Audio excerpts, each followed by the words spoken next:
All right. Busy day, Sheriff, of course. Yeah. All right. Good morning, everyone. Pleasure to see you all. Only 3 Fridays left. Hard to believe. We're almost there. Almost there. This was a little bit of a slower week after a busy Monday crossover, and I just want to jump right in and first thank our Vice Chair of Education, Energy, and the Environment, Senator Kagan, and Senator McCray, the Chair of the B&T Subcommittee on Health and Human Services, for joining me here today. I want to use today to really kind of set up and talk through where I see us going over these next 2 weeks. As many of you all saw and reported on, we started the Senate this past week with a unanimously passed budget that was balanced, that invested in all of our priorities that Marylanders believe are the most important. Whether it was education, transportation, behavioral health, we accomplished almost all of our goals that we set out back in January. We did all of this without increasing taxes and with modest targeted fee increases for specific purposes that have to rise to keep up with inflation and the costs of ongoing service provision. The Senate did not consider raising taxes for a plain and obvious reason. There is no need to ask Marylanders to pay more without a clear and obvious purpose in this moment. For me, taxes are not an ideology, they are a tool, and I will say this over and over again. We need to use them when we need to use them, we don't when we don't. I will continue to say, and I know the governor, comptroller, and others have said something very similar, Maryland must focus on growing our economy and remaining competitive. We're not going to be able to tax or fee our way into more jobs or training for the workforce. There are times where we have to raise revenue to invest in core priorities. Fortunately, we are not in one of those times at this moment. I do want to make sure that I do reiterate again, we share the same purposes and values as our colleagues in the House. We want to invest in education. We are investing in transportation. And right now, we're able to do it without having to ask for more. We'll continue the conversation during the interim and the years ahead about additional potential spending in transportation and how to manage additional costs with the implementation of the blueprint. But right now, we're in a very financially stable place. Finally, let me get back to sort of Senate business. We are in very good shape. We have hundreds of bills that have passed over to the House on Monday. Our committees are now hearing a number of the House bills, and that will be the story of the day for the next 2 weeks. We are in a very, very strong position here with 18 days left to go. We have juvenile justice reform that is moving along. The housing affordability bills are also nearing completion as we end our 90-day session. Final sort of point is I would just want to shout out to the Senate chamber. The quality, the tone, and the tenor of our debate has been top-notch, and I think really is a reflection of what Marylanders should want and deserve from their General Assembly. So with that, I'm going to pause and hand it over to the Vice Chair of our Education, Energy, and the Environment Committee, Senator Cheryl Kagan. Thank you, Mr. President. It's an honor to be here. So we call my committee Education, Energy, and the Environment. I always add "and elections." It wasn't that long ago when elections were an afterthought and it was only for policy wonks and academicians to think about. In recent years, with conspiracy theorists and others, that has changed, and you all are now focused on that. I want to thank the governor for including an election bill in his priority package, and then I sponsored 11 bills on elections, and many of my colleagues have others. There were 3 hearings this past Tuesday on my bills. I have 3 more coming up this Tuesday. I'm going to run through several super fast, and then after Senator McCray or whatever the protocol is, I'm happy to take questions. So special elections have to be back in the news with the impending resignation of Senator Ariana Kelly, which is a loss. We're going to have another appointment to the Senate, and then if there is a delegate who is chosen, there may be a domino effect, and there may be yet another appointment to the House of Delegates. Senate Bill 29 did move out of the Senate. We had the hearing this past Tuesday, and we'll see what the House decides to do. But roughly 25% of our 188 members have been selected rather than elected. I think it's about democracy, and we should have more accountability. We have problems getting judges to work on elections. We have a bill that has passed, it'll be heard this coming Tuesday, to allow those who are unemployed to work, get a modest stipend, and not have that count against their unemployment income. That could help us. In this presidential election year, we've got to modify our process so that we don't have any risk of having a fake electors. So making sure that our electoral college process goes smoothly. That bill passed unanimously and hopefully will move forward as it already has in both chambers. Recounts. Our laws are outdated and we need to literally update them to reflect technology. I also am going to do a super quick thing just to make sure all of you are aware of the impending challenges with internet-delivered ballots. What I say is that people shop online, they bank online, they may even date online, and so people think it's obvious that they should vote online, but it's not as easy as that for either the voter or the boards of elections. When they print out their ballot, it looks like that. That assumes that they have a printer and a toner cartridge and all that. After they complete it, they have to put it in an envelope and either pay for the stamp themselves or drop it off at a drop-off box. But that's only the beginning of the challenge, because then it has to be manually duplicated by bipartisan teams to make sure that this is what goes through the scanner. Our laws don't reflect that. These two pieces of paper must be kept together in case of a recount, and we have had very close elections in recent years. So that's pretty important. Simplified ballot language. There were about 400,000 voters who voted for governor and then dropped off and did not vote in the ballot measures. And I just want to give you a brief thing, and I'm going to read this very fast. But the last election in 2022, question number 2 said, quote, adds to the eligibility requirements to serve as a senator or delegate to the Maryland General Assembly by requiring a person to have maintained a primary place of abode in the district that the person has been chosen to represent. Under current law, a person must have resided in the district to which the person has been elected for at least 6 months immediately preceding the date of the person's election, or if the district has been established for less than 6 months prior to the date of election, as long as the district has been established. The new law requires, beginning January 1, 2024, a person must have both resided in and maintained a primary place of abode in the district for the same periods as under current law. Question 4 said, do you favor the legalization of the use of cannabis by an individual who's at least 21 years of age on or after July 1, 2023 in the state of Maryland? Not everyone in Maryland has a law degree or a PhD to understand question number 2. We've got to simplify our ballot measures so that voters feel empowered and educated when they cast a ballot. Briefly, also, exploratory committees, draft committees are completely unregulated.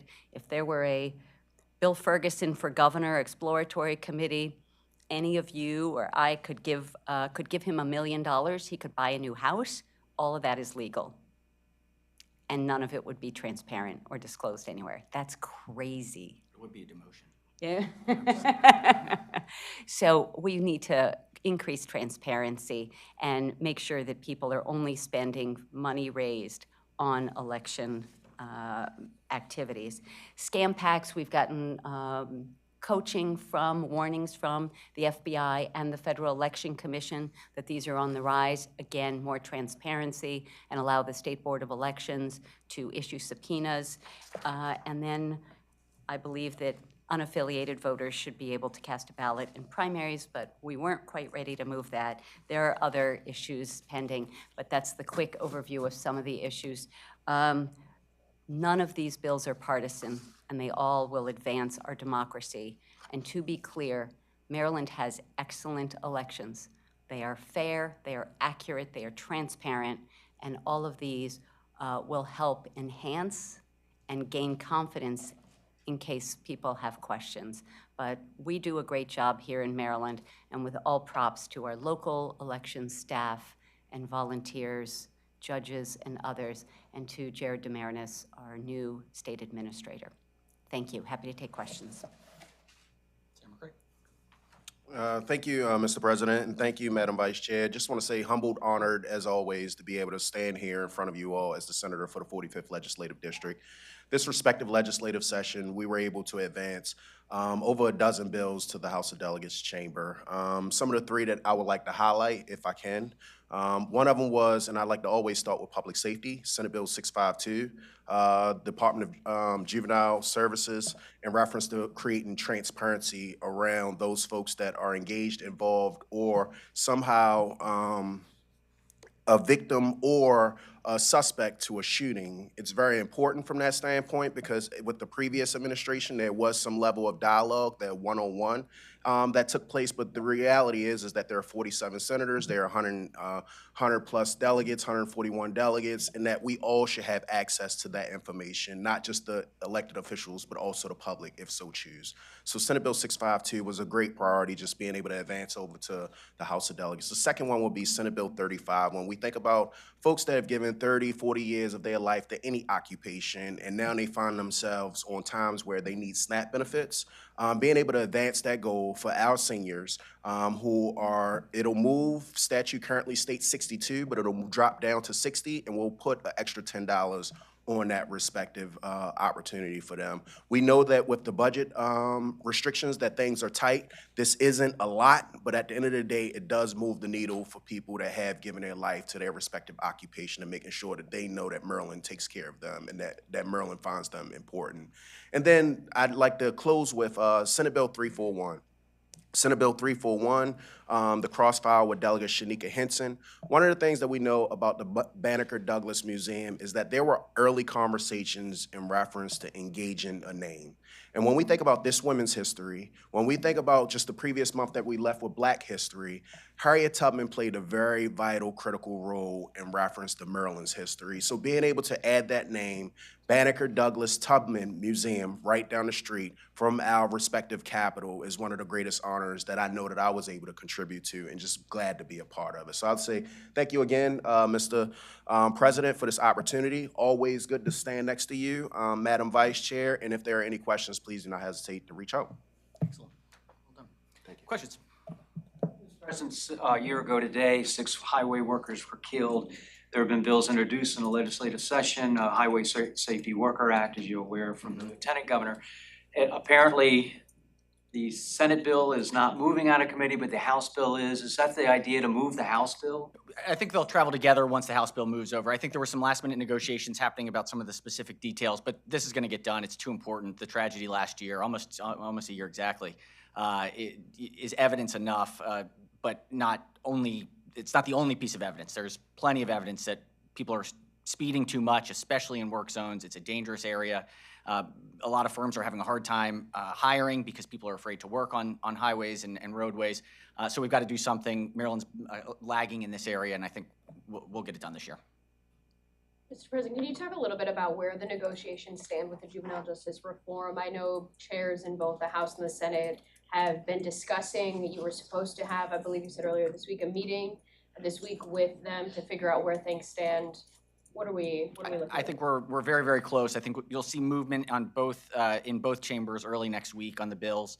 I think there's still some outstanding, truly, I mean, we're talking effective date, implementation, enactment dates is sort of like the point of differences that are left over. So I think we're in a great posture. We'll get it done by next week. Have you had any conversations with Chairman Smith about what to do with kids and the SINS petition and how that is significantly different than the version that came out of the House? Yeah, I mean, I think that there is an overarching need that Maryland has to work on moving forward about the effectiveness and quality of the SINS process. It is something where our system is less robust than other states, and we have the opportunity with this legislation and with the administration to enhance that SINS process that brings in the whole family, brings in lots of different resources.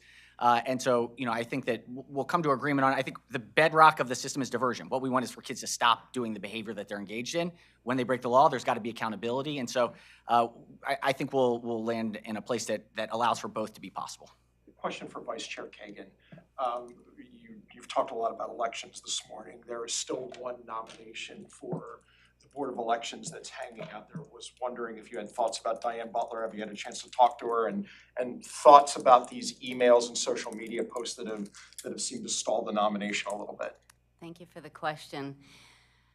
The State Board of Elections is bipartisan. There are now, with a Democratic governor, it's 3 Democrats and 2 Republicans. The current Republican, who's still on the board, Bill Velp, has been collaborative, thoughtful, and came with a lot of experience. It would be nice if the Republican State Party sent us people in the Bill Velp mode who are thoughtful and experienced and who are Republicans. We live in a democracy. There's a 2-party debate, but this is about running elections. This is about election administration. And I am worried about some of what I've seen. I wonder about her judgment, Ms. Butler's judgment. I also understand that as an advocate, she has been able to ask challenging questions. The worry that I have is whether she'll be able to transition to more of a collaborative role. And I think there are a number of us who are still having conversations and learning more about her background. Are these concerns enough to disqualify her, in your opinion? I'm not sure they will disqualify her, but let's just say that many of us are concerned. I have a question for Senator McRae. Your bill, SB 652, DJS, is my understanding anyway, that they already track the number of kids that are involved in homicides who are victims or shooters in those situations. What would your bill do that would take maybe something to another level? I think that's why it was called the Department of Juvenile Services Transparency Act of 2024. When we think about the adults, we get a yearly report in reference to what does it look like, and that comes from the Department of Public Safety. Unfortunately, when we think about our juveniles, I was reaching out to, at the time, Sam Abed, to be able to get an understanding of when a group of juveniles was engaged in some level of shooting, whether that was shot or things of that nature. What was the wraparound services? What was the outcome? Like, how close did we touch them? Did we touch them on a 24-hour basis or a 48-hour basis? These are the things that we need to be able to understand to make sure that we're reaching out to the respective programs that's necessary for them to be successful, and also making sure that they're not going to continue to be a victim, whether it's a week, 2 weeks, or 3 weeks from that standpoint. We only do that when we have the information, when we have the data, and be able to reach back out to them and work with all of our partners to get to the end goal. Mr. President, do you share Vice Chair Kagan's concerns about Diane Butler? Look, I think there were some Facebook posts and things that did express some concerns. I know that each individual, this is why I say I never predetermine on any particular nomination, because it's one of the most important jobs that each individual senator has. I think that there are additional questions that are being asked of the nominee, but I think there is a very high bar, particularly in this particular appointment, because it is a representative of the party, selected by the party. And so I think there would have to be significantly more information of concern to overcome that bar of potentially not moving forward. Will she get a vote on Monday? As of today, I presume that will be the case, and unless additional information moves forward. Do you have a schedule on when the horse racing bill would actually make it to the Senate, and will it make it to the finish line, no pun intended? There's only a House bill at the moment, so we'll see if the horse race finishes well.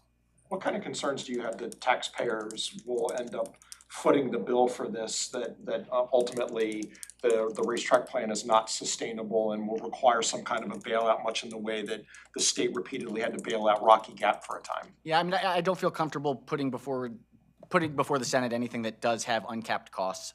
There has to be we have to be very responsible in our fiscal duties today and into the future. And so anything that would move forward in the Senate would have to be positioned in a way that doesn't have an uncapped amount that could go down the line for operating for an industry. We support the industry a lot, and we should. There's lots of public policy reasons why this is an important industry for the state of Maryland, but everything has a limit. What is the litmus test? What is the appropriate litmus test for a Republican nominee in state board elections? Because Carlos Ayala passed all the background checks at 3 levels and had nothing on his social media that caused anybody to even ask a question. But now you had something that kind of made you ask a few questions and hit the pause button. But what is it? You know, like the other one you found nothing, now you found something, what's enough? Yeah, especially in these situations, in a moment when democracy is at stake, I don't think there's a formulaic answer. I think this is everyone, Republicans and Democrats, I believe, should be focused on how do we have integrity in elections. And so I think that there is a heightened bar in this moment in time around anyone that is having any impact on the election process. And so I think, I feel like we learned a lesson last go around, and so there is a more scrutiny rightfully being undertaken. But at the end of the day, these are nominees from the political parties. And so just as the Democratic Party selects 3 now that we have the majority and the Republican Party selects 2, the parties are the ones who are making the nominations to the governor. It is rare that you see any real restraint on the advising consent, but in the last 3 years, we've seen 2 different nominees not move forward at one point, and then 1 have to withdraw. So I think we're extremely mindful of that, and I'm hopeful that we get to resolution by the end of session. Can we go back to the budget really quickly, just to talk about the timing of the conference committees next week? And the House's version this week is very different than what we saw. And I know you've said many times about the various taxes, but with so little time left in session, how likely is it, or what's the likelihood that we'll see some of those tax increases that are included in the House version make it? I mean, look, we'll start conferencing early next week. We've been clear where the Senate's position was for months. Nothing changed on our end. And so, I think that we've had cordial conversations. We're in a different position on sort of the ideology around taxation when you don't need it in the moment. And so we'll see, but that's what the legislative process is for. Deadlines often have a good way of bringing people to a place of understanding. I feel very confident that we're not in a place where large-scale income or tax increases are something on the table for the Senate. When you say large scale, does that include possibly smaller? I mean, look, we are always looking, we have to negotiate, right? And so I feel very confident in where we are. I don't see us moving when it comes to broad-based general fund taxes. Forgive me, you've been very clear this week and throughout session, no iGaming and no corporate combined reporting. Worldwide. You said that those are hard-nosed this year. Are there things that the House has proposed that are not hard-nosed, that you are willing to discuss, even if not potentially willing to accept the full House response? Certainly, and we've had conversations along those lines. If you go back to 2000. What are those areas? Yeah, This is what I'm asking. Sure, I mean, you look at something like the transportation network fees that go towards the transportation trust fund is a direct relationship, a user fee. Back in 2013, of course, the General Assembly that passes a bill. I was the sponsor of the bill and learned quite a bit about transportation network companies. And one of the things that we did was add a fee for locals and municipalities because we recognized that there would be an increase. Since 2003, that fee has not been touched, and there's been a great increase in transportation network services. They use the roads, and it is a direct correlation. So, that's an area where we have not moved anything in the Senate, but I think we could consider that as part of a negotiation. But, this is a very targeted for specific purposes. Is eliminating the train commission a hard no? That's not going to happen. What about the elimination of the tax for the trade-in values on vehicles? We're hearing some. There's some big concerns around the trade-in. This is one where exactly why we have the Train Commission. We have got to balance these issues. A number of pieces of this plan sort of popped out of nowhere, were drafted onto an amendment that really didn't get a full hearing. So, this is a really important question around transportation infrastructure. And in many cases, you look in red states, you will see there are bipartisan pushes around infrastructure because everyone understands when you have to invest, people have to get to work, they have to get to school, they've got to be able to get groceries. Transportation systems matter, and there's a universal sense that you got to pay for it, especially when costs are going up. And so this is an opportunity for us to get around a table and figure out what are the long-term ways that we're going to solve or at least fund our transportation system to make Maryland competitive. That's the whole point of the commission and why we have this next year to really balance all of the potential issues. Thank you, Mr. President. Okay, thank you all. Have a great weekend and a fun next week.